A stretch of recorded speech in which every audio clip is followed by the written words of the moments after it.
Hello everybody, and welcome to Chapter 13 pertaining to fiscal policy, deficits, and debt. We're going to look here at fiscal policy in regard to aggregate demand and aggregate supply.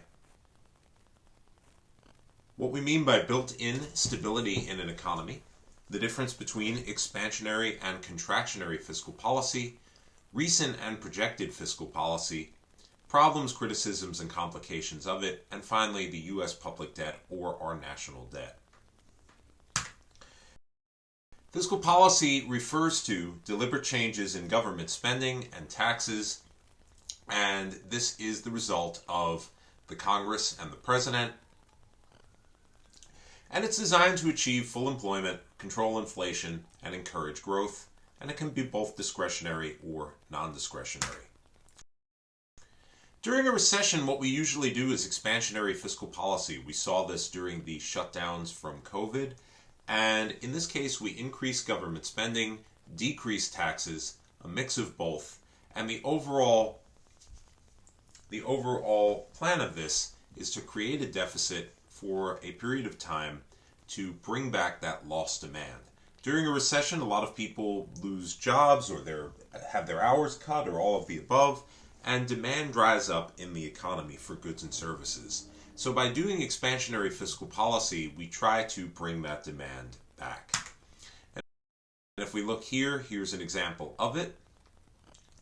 So in this case, increases in government spending or tax cuts push the economy out of a recession.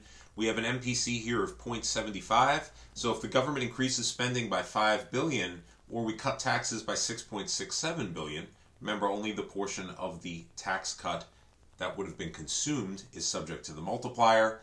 We'll get a $20 billion change in GDP in a positive sense. So by cutting taxes or by the government increasing its spending, this is going to restore that missing demand during the recession. The reverse is contractionary policy, and generally we should use this during demand pull inflation. So during times of demand pull inflation, like we saw after all that COVID relief money went out, where we had prices of things going up because a lot more money in the overall economy, well, what you do here is a combination of decreased spending, increasing taxes, a mix of both, and you try to run a budget surplus. Contractionary fiscal policy works very well. However, in recent memory, and we're going to look at the actual numbers, in over 20 years, we have not actually engaged in contractionary fiscal policy.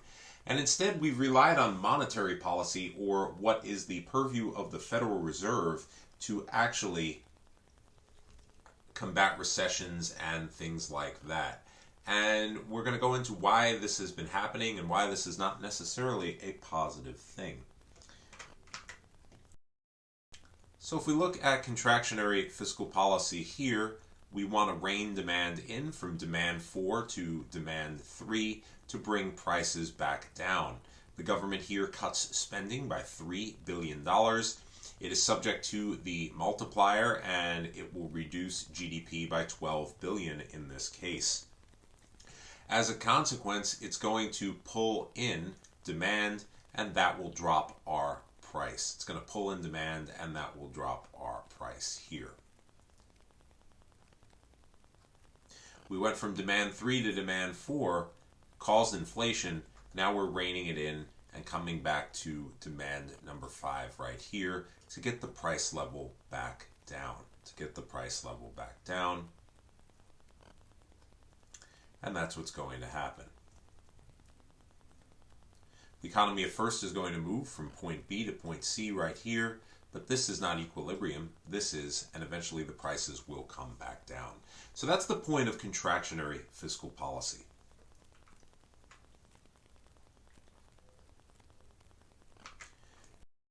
In the case of the economy, economies have what is known as built-in stability. And built-in stability is the following.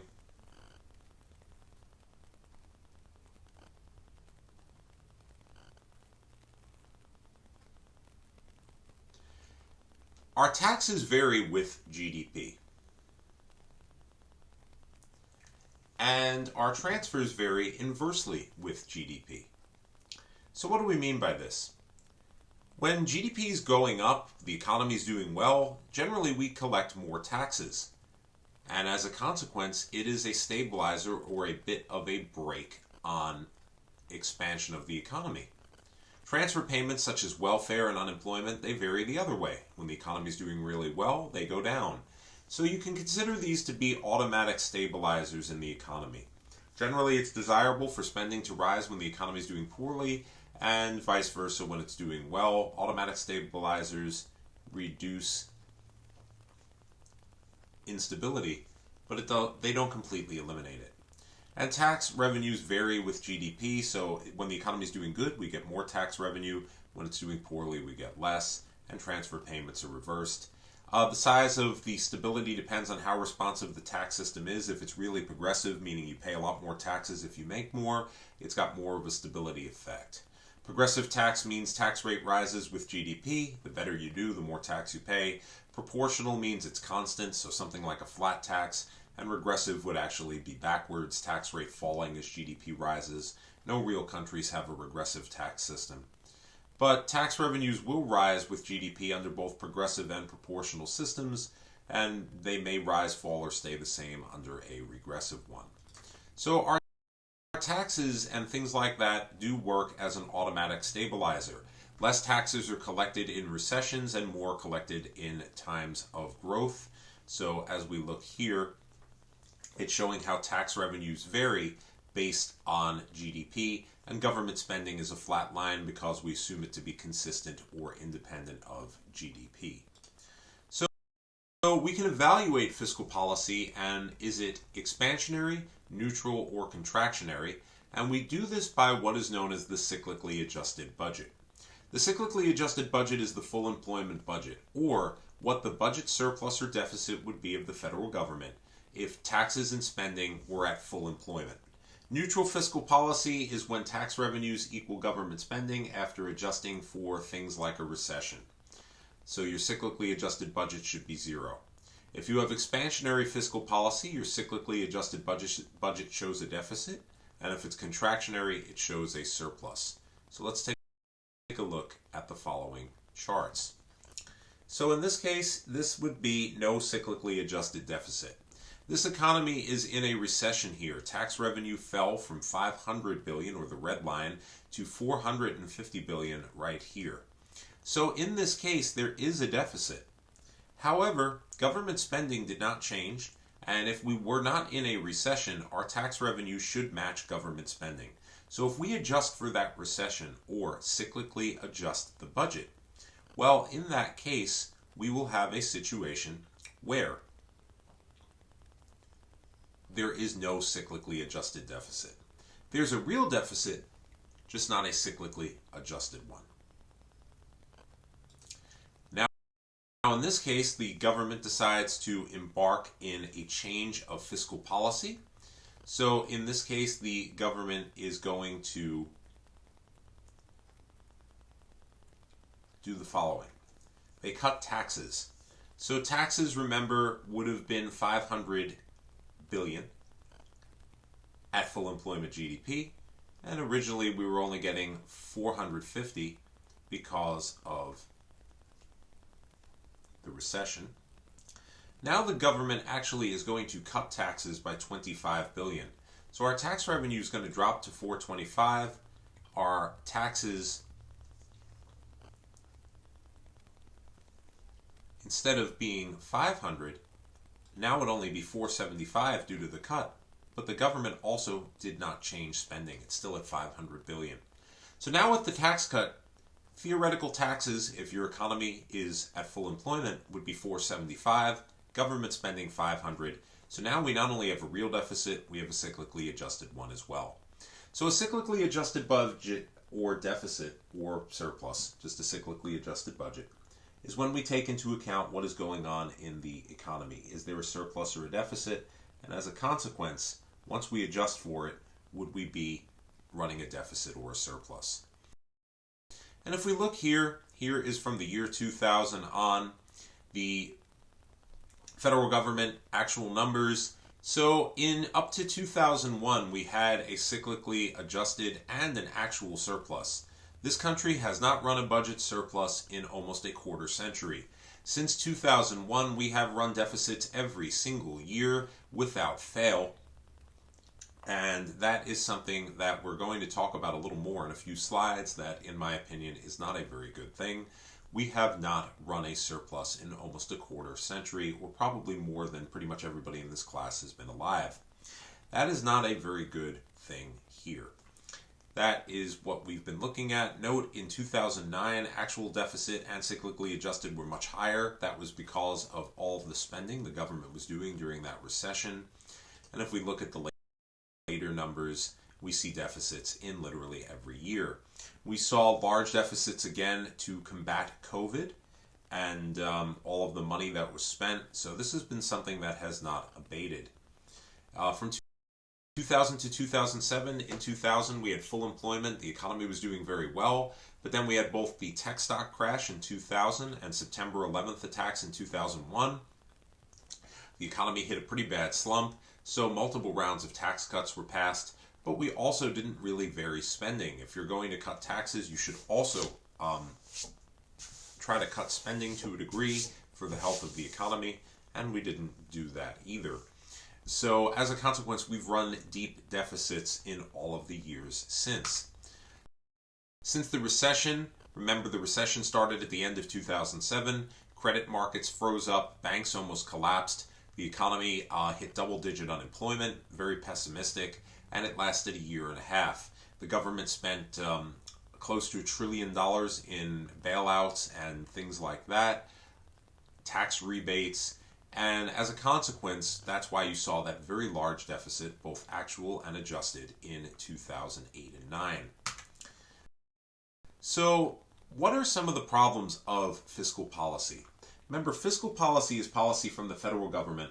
Monetary policy is policy from the Fed or our central bank. That's going to be what we end the class on in Chapter 16. But what are some problems of fiscal policy? And the problems of fiscal policy are generally the same problems you see in any time politicians get involved. So you have three issues. Up first is what is known as recognition lag. And recognition lag is the time it takes for the government to realize there's a problem. Remember, economics is seeing things from the past. You can't see economic data in real time. By the time you measure it and quantify it, you're looking at data that's already happened. So the time we realize we're in a recession or something bad's going on with the economy, there's a lag there. Up next is what is known as administrative lag. And administrative lag is going to be the time it takes for the government to do something. The government is not very efficient. No government is. And the time they realize we have a problem to actually stopping fighting with each other and coming up with some cohesive way to fix the problem can be very slow. That's what's known as administrative lag. And finally, whatever the government decides to do, there is what's called operational lag. And that's the time it takes between the new policy or law or program to actually exist and for it to do something. All of these make government intervention slow and oftentimes inefficient. There are also political considerations. Elected officials are very unlikely to do something that might cause them to lose their job. So even though they might see a problem, they might be loath to try to fix it. There's also future policy reversals. Administrations change. President might leave after 4 and at most 8 years. And someone with very different views might replace him or her. And once that happens, you get what is your political considerations. Government might put a policy into effect. It may not have even had a chance to kick in. And then a new administration comes in and completely undoes it. We've seen this throughout the history of this country or pretty much any other country which elects its leaders. So future policy reversals are very common. States and local governments may go against the federal government. There might be a state government law that might not allow the state to run a deficit. Meanwhile, the federal government is trying to do that to prop up the economy. If that happens, as a consequence, they may fight each other. And what the federal government tries to do may get offset by what a state or a city government tries to do. So there are lag present there. And finally, what is known as the crowding out effect.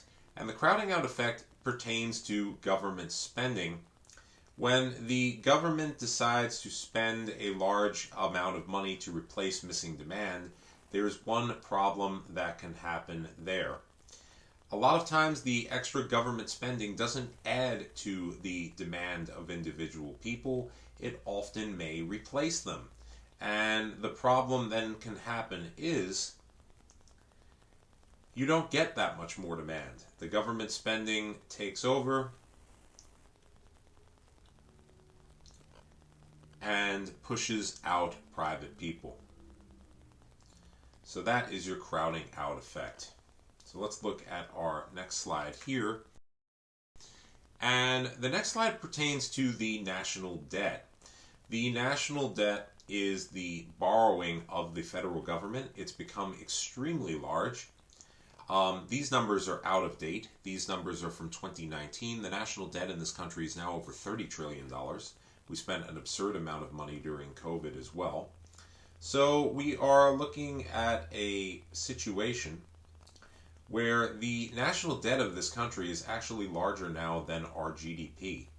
So the national debt is the sum total of what we borrow, and the problem here is it is getting progressively larger and larger. The way the government funds the national debt is by utilizing securities. You may have heard of things like treasury bills or treasury bonds or something like that.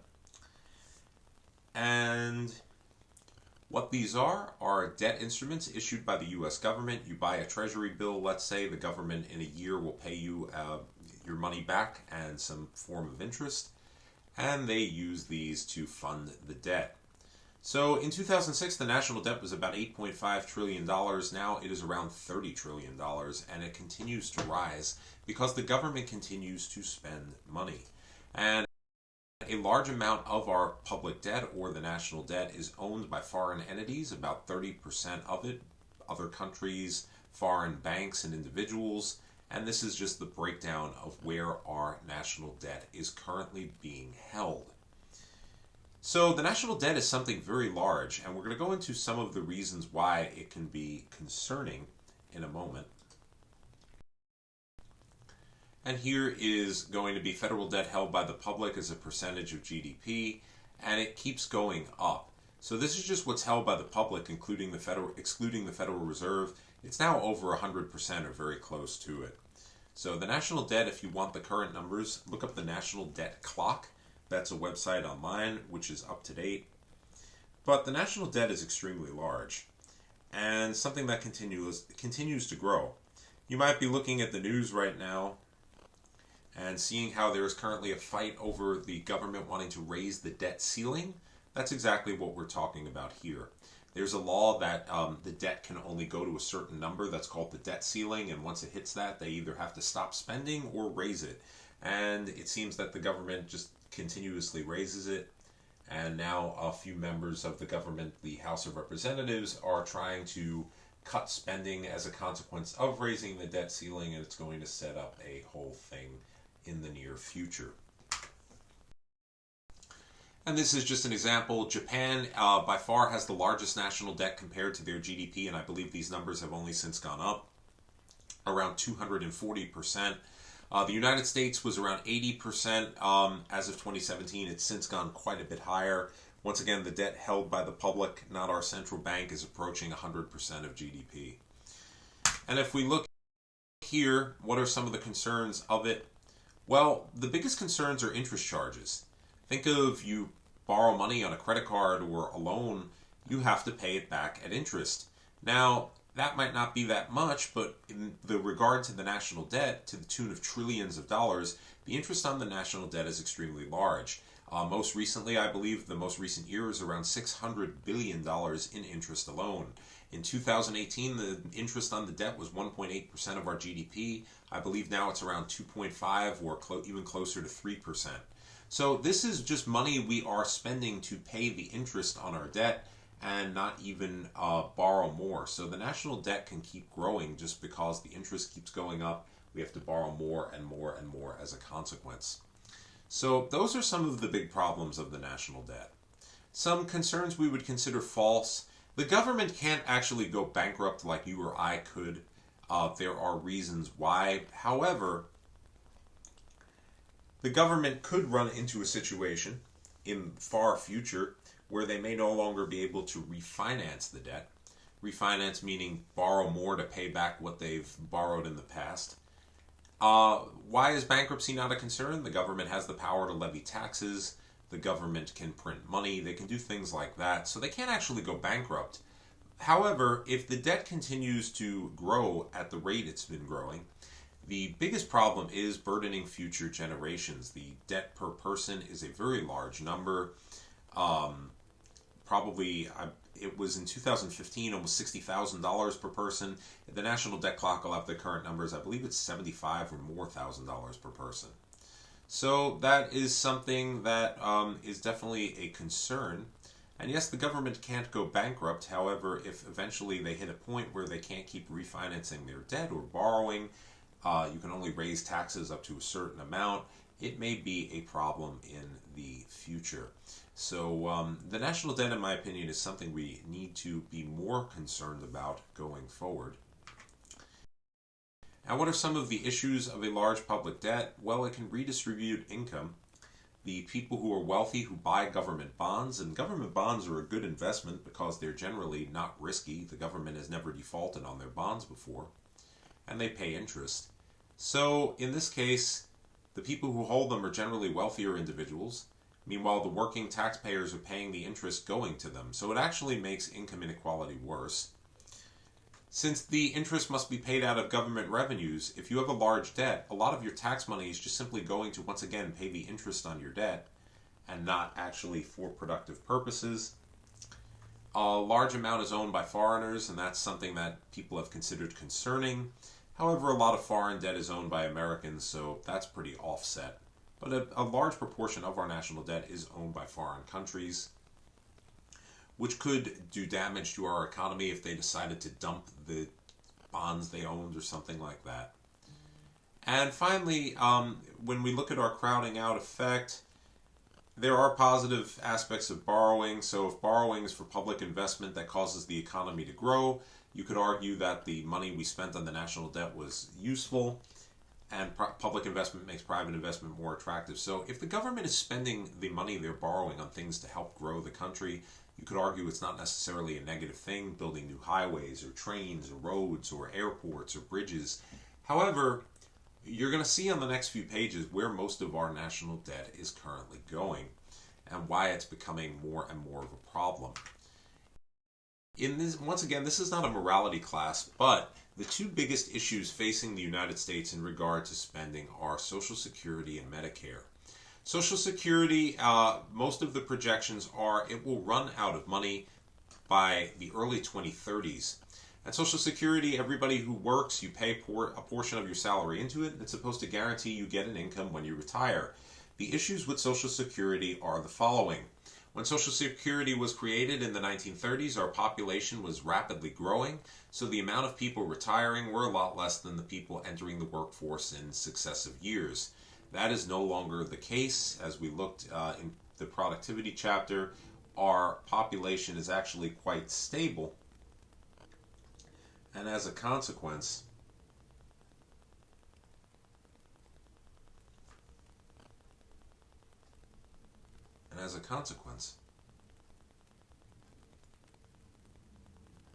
the amount of people retiring are more than, in some cases, the amount of people entering the workforce. Also, Social Security, people live a lot longer than they did when it was set up and collect from it for a longer period of time. And finally, any excess money that was in Social Security was taken by the federal government to plug budget holes, so the actual fund is going to run out. And there is something we need to do about this because we are running into a problem here. Medicare as well. Medicare originally was supposed to be depleted as early as next year. Congress has since passed some laws that kick the can down the road a little while longer. However, Medicare is also going to run out of money. These are tax funded by employers and individuals, but the problem is the ratio of workers contributing to the systems here are declining, people are living longer, and they are running out of money. These are also some of the largest line items of the federal budget where our national debt is going.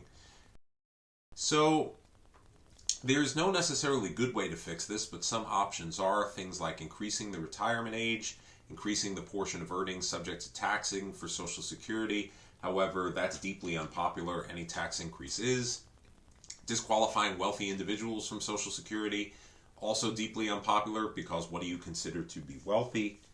Redirecting low-skilled immigrants to higher-skilled work, well, that's something we're trying to do anyway, but you can only do so much there. And partially privatizing it, meaning you can control where some of your Social Security money goes or contribute to your own